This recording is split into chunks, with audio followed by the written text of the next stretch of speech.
강령 마지막인 성도의 견인을 저희들이 나누려고 합니다.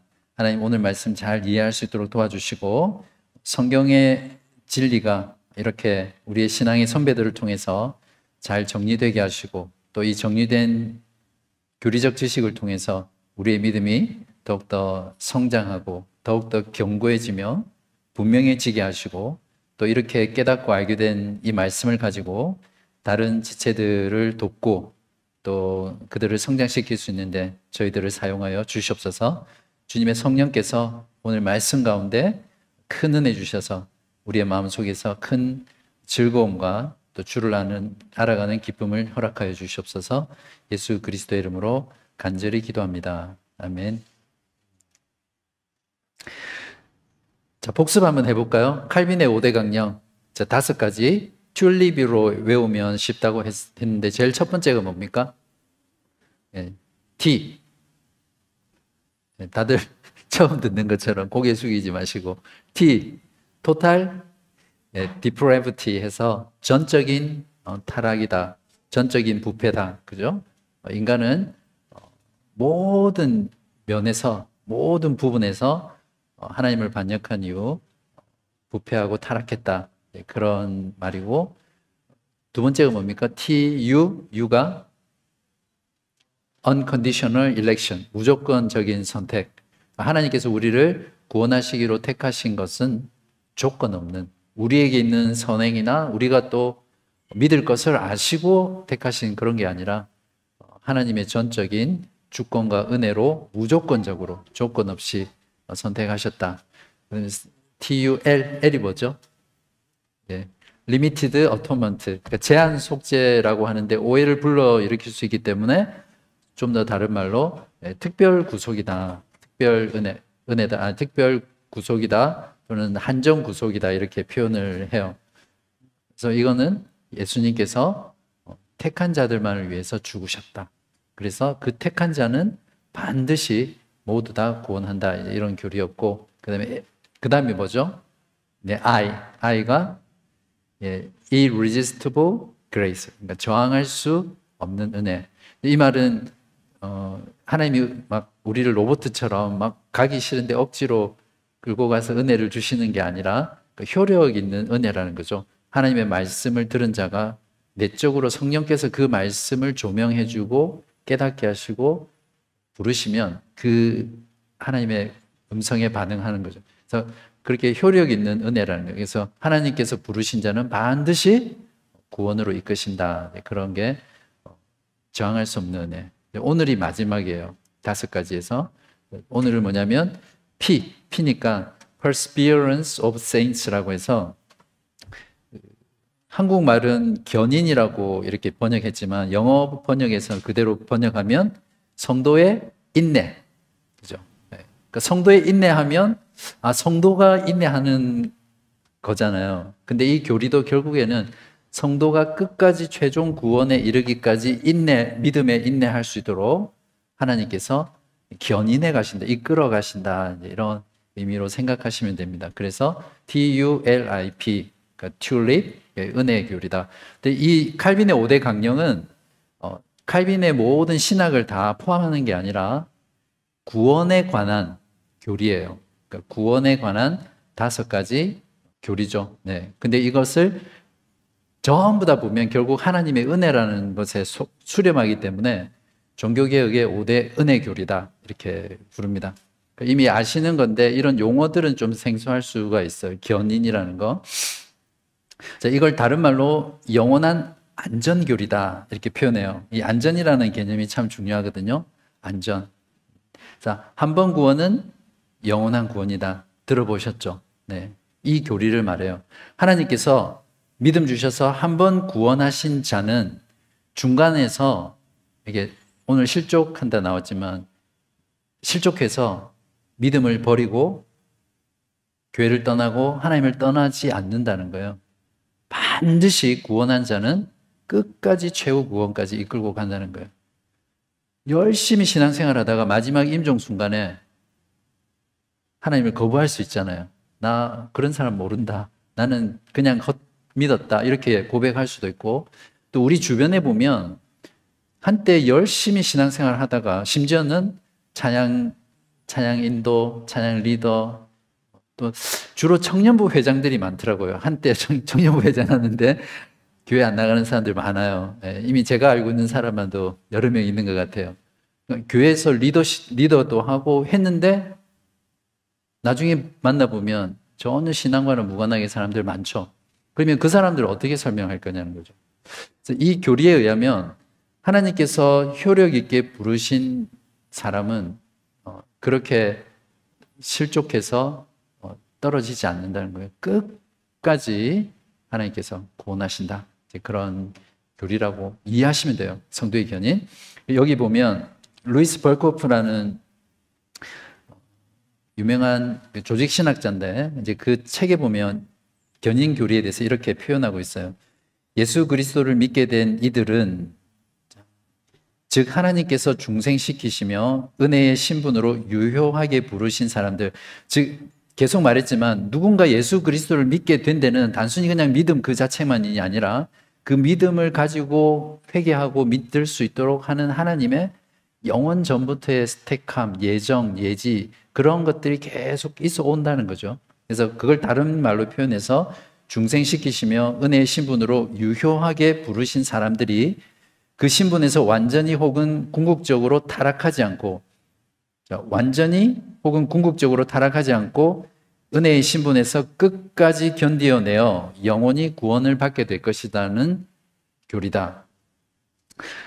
이건 조금 이렇게 가외적인 말인데 여러분이 지금까지 이 교리 공부를 쭉 하면서 여러 가지 단어들 이런 것들을 들으면서 했을 때 금방 나와 있는 이런 문장들을 딱 읽으면 이제는 머리에 싹 들어오시죠. 그죠? 여기서 유효하게 부르신 사람들, 이 말은 효력 있는 부르심.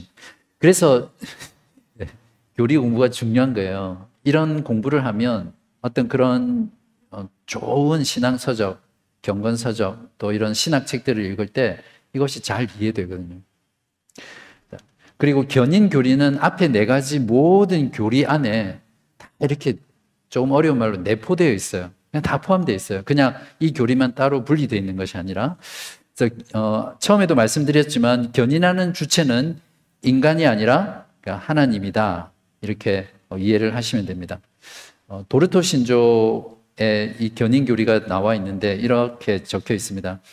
하지만 풍성한 자비를 지닌 하나님은 선택이라는 불변의 목적에 따라 중죄, 그러니까 무거운 죄죠. 중죄에 있어서도 자신의 백성에게서 성령을 거두지 않으시며 양자됨의 은혜를 상실하고 칭의의 신분을 상실하며 죽음에 이르는 죄 혹은 성령을 거역하는 죄를 범하도록 방임하시지 않으신다는 겁니다.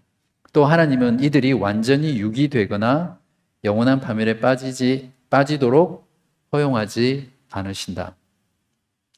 여러분, 이 성도의 견인 교리를 믿고 계세요? 믿고 계시면 이 도르트 신조에서 말한 대로 우리가 어떤 환난, 또 어떤 시험, 어떤 유혹, 또 어떤 삶의 여정 속에서도 하나님께서 우리를 영원히 타락하도록 또 실족하도록 유기되도록 파멸되도록 허용하지 않으신다는 거예요.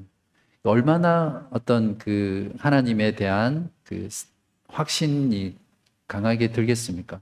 자, 이 성도의 견인 교리는 로마 가톨릭, 루터파, 알미니우스자들, 웨슬리적 알미니우스자들, 특히 감리교 같은 경우는 이 웨슬리적 알미니안들이 많죠. 구세군도 마찬가지고, 또 제임스 보이스 목사님이 지적하신 대로 오늘날 복음주의 교회의 대부분이 이 알미니우스주의거든요. 그래서 이 성도의 견인 교리를 강조하지 분들이 한 번 구원은 영원한 구원이다 아니라고 생각합니다. 분명히 신자도 열심히 신앙생활을 하지 않으면 신앙에서 떨어질 수 있다는 거예요.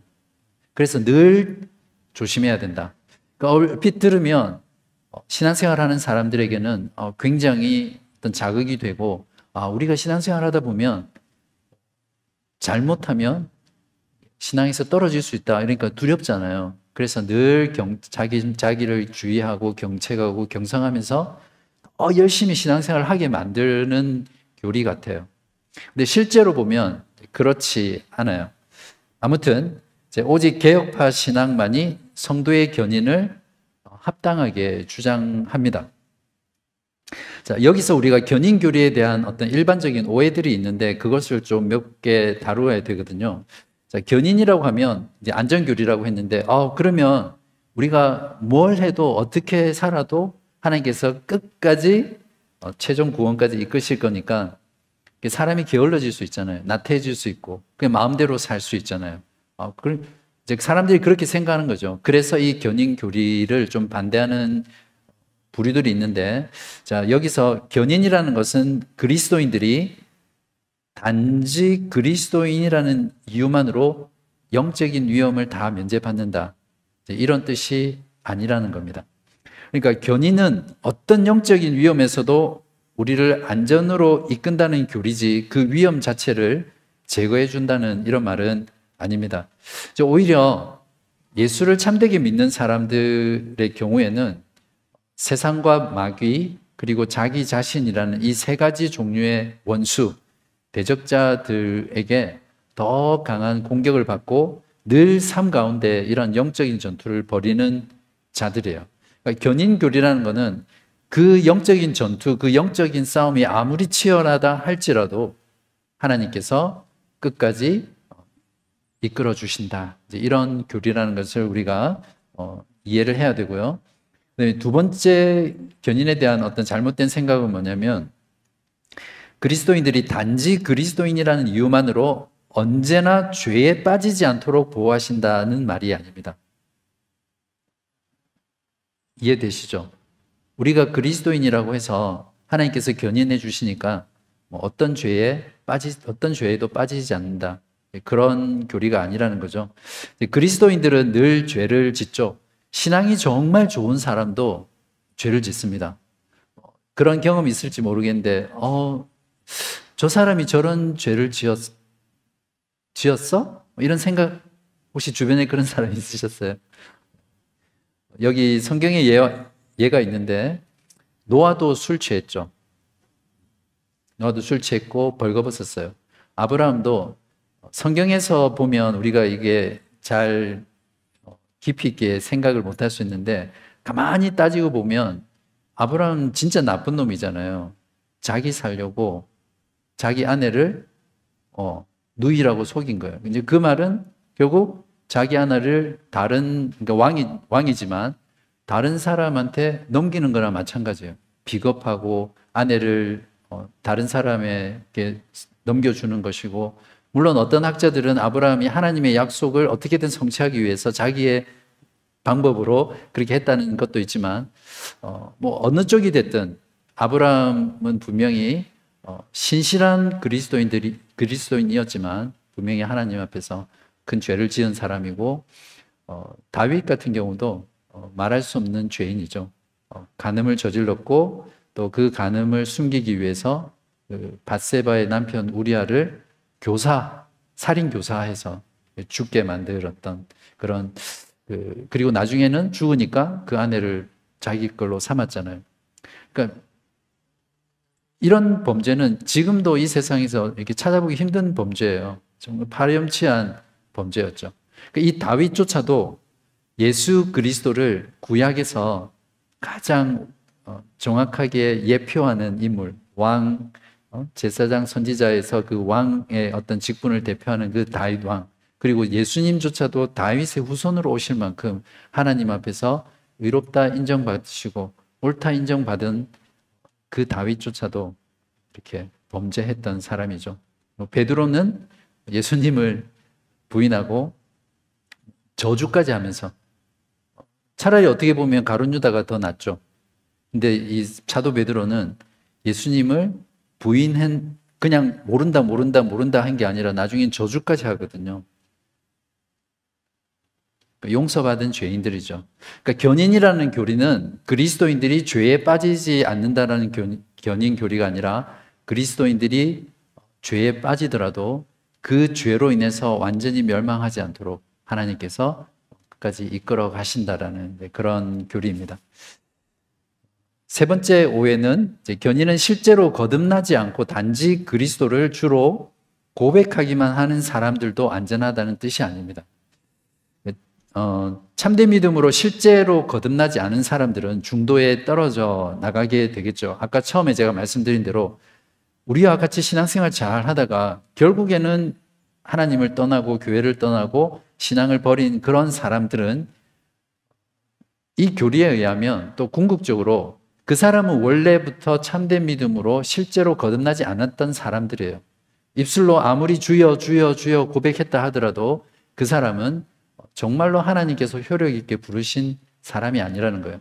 그러니까 하나님의 이 견인이라는 것은 실제로 거듭나지 않은 사람, 겉으로 주여 주여 외치고 심지어는 교회의 정회원이 되기까지 한 사람이라 하더라도 그런 자들을 끝까지 견인해 간다는 게 아니라는 겁니다. 이 시대에, 지금 시대의 기독교 현실이 그렇죠. 수많은 사람들이 나는 그리스도인이다 입술로 고백하고 외치지만 참된 믿음에 대한 지식이 결여되어 있고, 특히 이 부분이 정말 그래요. 칼빈이 기독교 강요에서 믿음이란 걸 정의할 때 지식이라고 했거든요. 이 지식, 확고한 지식과 그다음에 이 지식을 믿는 굳건한 신뢰, 이 두 가지가 믿음이라는 거예요.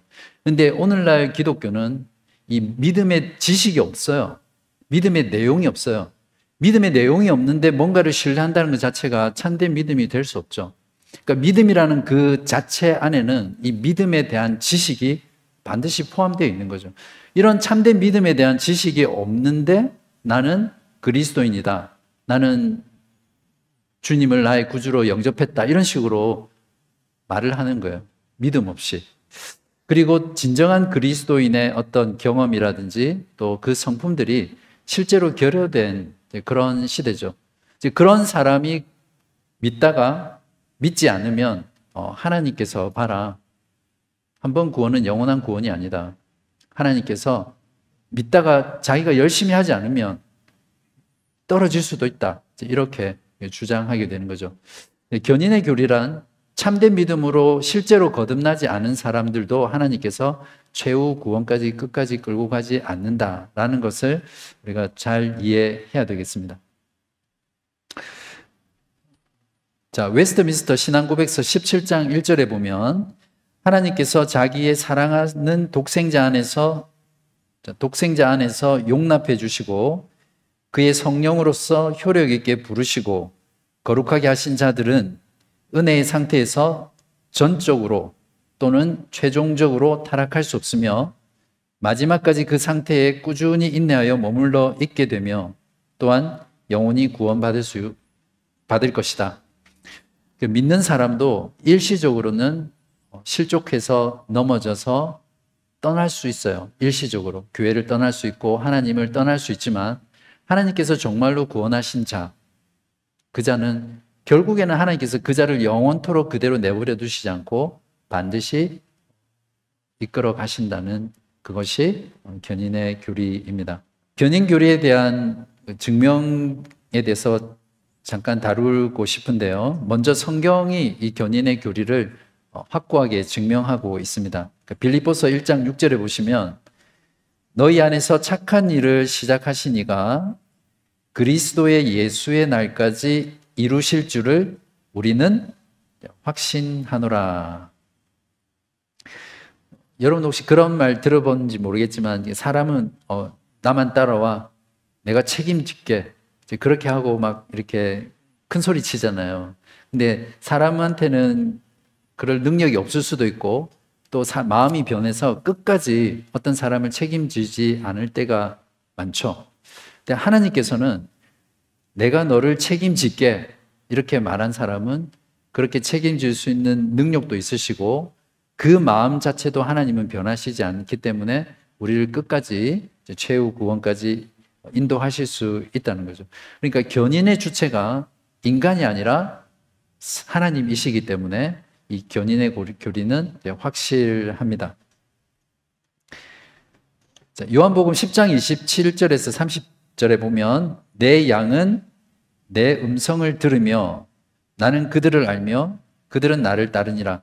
요한복음을 보면 우리가 지금까지 했던 5가지 은혜의 교훈. 안녕하세요, 벤절입니다. 오랜만에 다빈치 리조드가 아닌 영상을 업데이트하네요. 보시더라도 영상 작업이나 방송을 하는 분들 중에서 모니터를 2개 쓰는 듀얼 모니터 작업을 녹화할 모니터를 필요한 것은 복음을 전한다는 것은 출력 해상도 캔버스 크기 그 모니터 하시는 여서 이렇게 불렀을 때 디스플레이 그리스도의 다른 양, 하나는 내 양은 디스플레이 내 음성을 2를 듣는다고 했잖아요. 그 양은 반드시 그 예수님의 음성을 상황에 들어요. 따라서는 그러니까 복음을 듣고 OBS 스튜디오를 접어놓고 그 효력 있는 방송이나 부르심을 녹화를 하시는 게 보시기 좋겠죠. 때문에 복음에 반응하는 거예요. 맞습니다. 왜 똑같은 복음을 감사합니다. 듣는데 어떤 좋은 하루 사람은 보내세요. 믿고 회개로 벤전이었습니다. 나오고 어떤 사람은 거부하고 거절하는 그 반응의 차이가 바로 여기에 있는 거죠. 그들은 그리스도의 양이 아니기 때문이죠. 그러니까 그리스도의 음성을 듣지 못하는 겁니다. 28절에도 보시면 내가 그들에게 영생을 주노니 영원히 멸망하지 아니할 것이요 또 그들을 내 손에서 빼앗을 자가 없느니라. 여기서 예수님은 성도의 견인을 분명하게 약속하고 계시죠. 3가지로 말씀하시는데 예수 그리스도가 어떤 약속을 주십니까? 영생을 주신다고 약속하시고 있고, 2번째는 우리를 절대 멸망하지 않게 하신다. 그리고 3번째는 이 2가지로도 우리가 확신을 못할 것 같았는지 3번째까지도 주시는 거예요. 예수 그리스도가 우리를 절대 빼앗기지 않도록 하신다는 거예요. 여러분, 이 3가지 말고 더 필요하세요? 여러분의 그 견인에 대한 확신을 얻기 위해서 이 3가지보다 더 필요하신 분 있으세요? 29절에 보면 그들을 주신 내 아버지는, 그러니까 하나님 아버지께서 성자 하나님께 하나님의 택한 백성들을 주셨다는 겁니다. 그러니까 아무도 아버지 손에서 빼앗을 수 없느니라. 나와 아버지는 하나다. 이렇게 말씀합니다. 그러니까 하나님 아버지와 성부 하나님과 하나님의 아들 성자 하나님이 동시에 우리를 붙들고 계시는 이중 안전장치예요. 록을 하고 또 한 번 더 록을 한 거예요. 그러니까 성부와 성자가 우리를 이렇게 붙들고 계시는데 우리가 믿다가 영원히 멸망하거나 떨어지거나 그래서 최종 구원의 목적지까지 영화의 단계까지 가지 못할 이유가 없겠죠. 자, 로마서 8장 35절에서 39절에는 35절에 보면 누가 우리를 그리스도의 사랑에서 끊으리요 하면서 한번 쭉 들어보세요. 환난이나 공고나 박해나 기근이나 적신이나 위험이나 칼이랴 기록된 바 우리가 종일 주를 위하여 죽임을 당하게 되며 도살당할 양같이 여김을 받았나이다 함과 같으니라. 그러나 이 모든 일에 우리를 사랑하시는 이로 말미암아 우리가 넉넉히 이기느니라. 내가 확신하노니. 계속해서 성경 구절을 보면 확신이라는 단어가 계속 나와요. 그러니까 믿음이라는 것 자체는 그 자체가 이미 확신을 내포하고 있어요. 믿는데 믿음이 없어서 막 늘 의심과 회의 가운데 있는 것이 아니에요. 믿음이라는 그 자체가 하나님께서 성령을 통해서 우리에게 믿음을 주실 때는 이미 그 믿음 안에 이런 확고한 확실한 부분이 들어있는 거예요. 자, 내가 확신하노니 사망이나 생명이나 천사들이나 권세자들이나 현재일이나 장래일이나 능력이나 높음이나 깊음이나 다른 어떤 피조물이라도 우리를 우리 주 그리스도 예수 안에 있는 하나님의 사랑에서 끊을 수 없다. 여기 보면 최소한 17개의 구원의 장애물이 있지만 그 어떠한 것도 신자의 영원한 구원에 영향을 미칠 수 없다. 위협을 줄 수 없다. 그렇게 말씀하고 있어요. 이것보다 성도의 견인을 더 분명하게 확증해 주는 말씀이 없죠. 혹시 여러분 중에 이 17가지 말고 혹시 다른 어떤 위협을 받고 있는 거 있으세요? 여러분의 신앙생활 가운데 17가지 외에 그 외에 견인을 증가하는 여러 성구들이 있습니다. 이거 말고도 베드로전서 5장 10절 하나만 더 볼게요. 보시면 모든 은혜의 하나님 곧 그리스도 안에서 너희를 부르사 자기의 영원한 영광에 들어가게 하시니가 잠깐 고난을 당한 너희를 친히 온전하게 하시며 굳건하게 하시며 강하게 하시며 털을 견고하게 하시리라. 여기에도 사중장치예요. 베드로전서 5장은 편지의 마지막 부분이거든요. 그래서 마지막 부분은 보통 어떤 희망하노라, 또 원하노라 이런 바램들, 소망들로 끝을 맺는 게 일반적인 형식이잖아요. 근데 여기에서 쓰여진 이 표현들은 헬라어 원어로 미래직설법이라고 표현하는데 약속으로 끝을 맺고 있어요. 그러니까 여기 나오는 5장 10절에 나오는 이 견인에 대한 이 모든 말씀이 어떤 베드로의 기도, 하나의 기도, 희망, 소망이 아니라 약속으로 주어져 있다는 겁니다. 그래서 실제로 이 베드로 전후서가 쓴 목적도 그 수신자들이 굉장한 그 핍박과 신앙으로 인해서 고난 가운데 처해 있던 성도들이었거든요. 이제 그들에게 너희들이 비록 이런 고통 가운데 있다 할지라도 하나님께서는 너희들을 반드시 안전하게 끝까지 구원할 것이라는 약속과 격려를 하고 있는 말씀입니다. 그리고 나머지 부분은 추론적으로 성도의 견인 교리를 증명할 수 있습니다.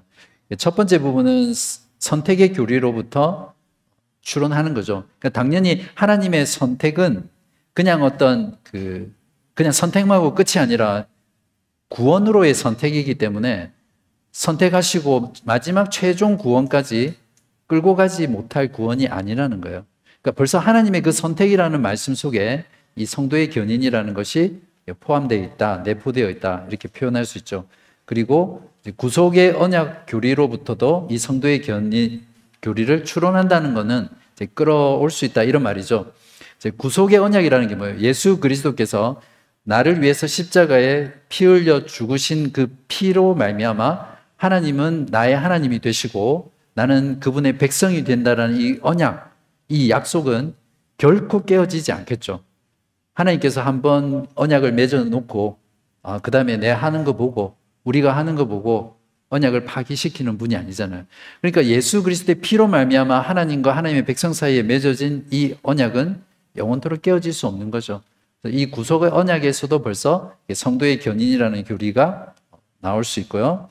세 번째, 그리스도의 공로와 중보기도의 효력으로부터도 추론할 수 있습니다. 제가 굉장히 빨리 진행하고 있지만 그리스도의 공로가 뭡니까? 그리스도의 공로가 뭐예요? 우리 찬송할 때도 그리스도의 공로에 의지해서 주께 나아갑니다. 그분의 공로에 의지해서 내 죄 사하여 주십시오. 이렇게 찬송하잖아요. 그 공로가 뭐예요? 그리스도께서 나의 죄값을 대신 치르신 거잖아요. 주님께서 나의 과거, 현재, 미래 모든 죄까지도 다 죄값을 치렀어요. 내 대신 내가 치러야 될, 내가 치를 수 없는 그 죄값을 형벌을 당하셨단 말이에요. 근데 그 공로가 무효화될 수 없잖아요. 만약에 예수님께서 다 치르셨는데 내가 다시 실족하고 넘어지고 멸망한다면 예수님께서 치르신 그 죄값은 뭐예요? 반대로 10년형을 살고 다 나왔는데 너는 죄값을 치르지 않았어. 다시 들어가. 이렇게 할 수 없잖아요. 그리스도께서 그분의 공로로 다 이루어 놓으시고 치르신 그 공로 때문에 우리는 반드시 최종 구원까지 이끌어진다. 이렇게 할 수 있고요. 그다음에 예수님께서는 전에도 한번 말씀드렸던 것 같은데 부활하시고 승천하셔서 지금 어디에 계십니까? 부활하신 그 인성을 입고 어디에 계세요?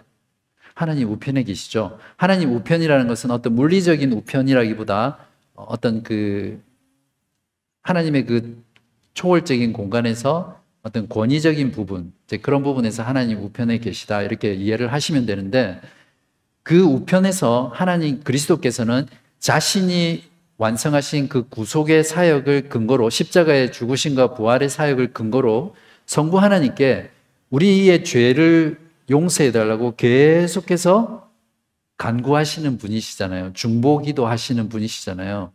그래서 이 땅 가운데 모든 인간 존재 가운데 유일한 중보자는 그리스도밖에 없어요. 그래서 인간이 중보기도 한다 이런 표현 잘못된 거예요.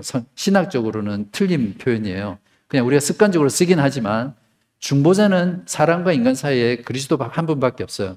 그 중보자께서 그분의 십자가에 완성하신 사역을 근거로, 그분의 공로를 근거로 성부 하나님께 우리의 죄를 용서해 달라고 계속해서 중보기도 하시는 것이에요.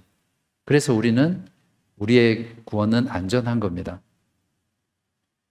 이것을 그리스도의 현재적 사역이다, 현재적 구속의 사역이다, 이렇게 불러요. 예수님께서 십자가에서 죽으시고 부활하신 것은 과거의 사역이죠. 이미 이루신 완성된 사역이에요. 과거의 사역. 근데 예수님께서는 부활하시고 승천하셔서 그분의 우편에 계시면서 지금도 하나님, 그리스도께서 죽으신 모든 하나님의 백성들을 위해서 중보기도 하시는, 그러니까 지금 현재적으로 그리스도는 우리의 구원을 위해서 일하시는 분이다라는 겁니다. 그리고 또 하나, 네 번째는 그리스도와의 신비적 연합으로부터 출현합니다. 참된 믿음으로 예수 그리스도를 믿는 자는 어떻게 되죠? 성령에 의해서 그리스도와 한 몸이 되죠. 그러면 그리스도와 한 몸으로 연합된 존재가 신앙생활하면서, 아니면 때로는 유혹에 빠져서 살다가 잘못하고, 아니면 믿음을 저버려서 그 몸에서 찢어져 나와서 분리될 수 있습니까? 한 몸이. 그럴 수 없죠. 그래서 참된 믿음으로 그리스도와 연합했다라는 그 사실 자체로부터 우리 성도의 견인을 끌어낼 수 있다는 겁니다. 자, 그리고 마지막으로 마음 안에서 성령의 사역으로부터 성도의 견인 교리를 이끌어낼 수 있습니다. 우리가 그리스도를 믿으면 우리 안에 성령이 내주하시죠. 근데 예수 그리스도를 믿고 성령이 내주하는 자, 그러니까 정확하게 말하면 성령으로 우리가 먼저 중생이 되죠. 그래서 우리 안에 성령이 내주하시는 자는 그 성령이 떠나지 않아요. 떠나지 않아요. 그걸 아셔야 돼요. 그래서 성령께서 우리 안에 영원토록 내주하시기 때문에 우리의 구원은 안전하다, 이렇게 분명하게 이야기할 수 있습니다. 그래서 우리가 찬양 가운데도 성령이여 내게 오시옵소서, 마치 성령이 떠나갔다가 다시 들어왔다가 떠나갔다가 들어왔다, 이런 표현의 찬양들은 다 교리적으로 잘못된 가사들이고 잘못된 찬양들이에요. 성령께서는 충만하지 않을 수는 있어도 우리 안에서 우리에게서 떠나가셨다가 다시 들어오셨다가 그러시는 분이 아니라는 거예요. 자, 여섯 번째 부분은 숙제로 남겨놓도록 하겠습니다. 자, 이것으로 성도의 견인 교리를 다 마쳤는데요. 다음 시간에 마지막으로 그 성도의 견인 한 번 더 하면 칼빈의 5대 강령 교리가 끝나는데요. 여러분 어떠셨는지 모르겠어요. 이 성도의 견인 교리를 들으면서 어떠셨어요? 이 성도의 견인 교리는 결코 우리를 더 나태하거나 더 영적으로 게으르거나 교만하게 만들지 않아요. 하나님께서 끝까지 나를 구원을 책임지시니까 나는 아무렇게나 살아도 돼, 그럴 수 없어요.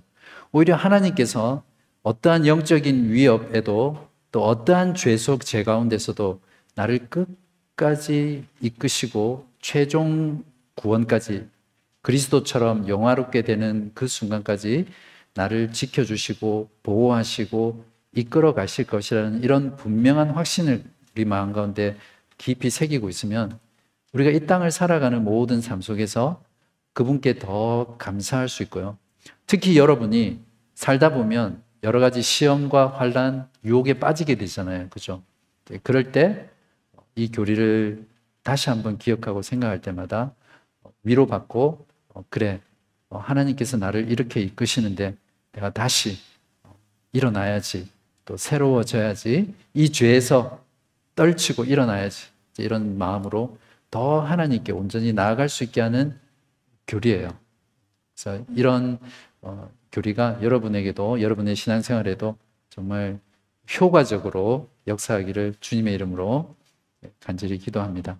하나님 아버지 감사합니다. 오늘 성도의 견인 교리를 통해서 또 한 번 하나님의 은혜와 사랑과 또 그 약속이 얼마나 신실한 것인지를 깨닫게 됩니다. 하나님 아버지, 우리가 이 땅을 살아가면서 우리는 너무나 연약하고 또 무능한 존재여서 늘 하나님 앞에서는 부족한 모습으로 또 죄 가운데 빠져 살고 하나님이 아니라 세상의 것들을 추구하며 방황할 때가 너무나 많습니다. 그러나 그러한 모습들을 보면서 무조건 절망하지 않게 하여 주시고 그러한 절망 가운데서도 끝까지 하나님께서 이끌어 가실 것이라는 그 소망 가운데 우리의 삶을 돌아보며 하나님의 이끄시는 그 복된 삶으로 나아갈 수 있도록 하나님 아버지 도와주시옵소서. 혹시 오늘 이 자리에 믿음이 흔들리고 또 신앙의 회의가 찾아오며 또 자신을 바라보면서 구원의 확신을 잃어가는 성도님들 계시다면 오늘 이 말씀 붙잡고 다시 구원의 확신을 가지게 해주시고 하나님의 크신 은혜와 사랑이 무엇인지를 더 깊고 선명하게 깨닫게 하셔서 다시 한번 신앙의 확신과 구원의 기쁨과 감격을 회복하는 복된 성도님들 되게 하여 주시옵소서. 오늘도 우리 가운데 말씀하여 주신 하나님께 감사와 찬송을 드리며 예수 그리스도의 이름으로 간절히 기도합니다. 아멘.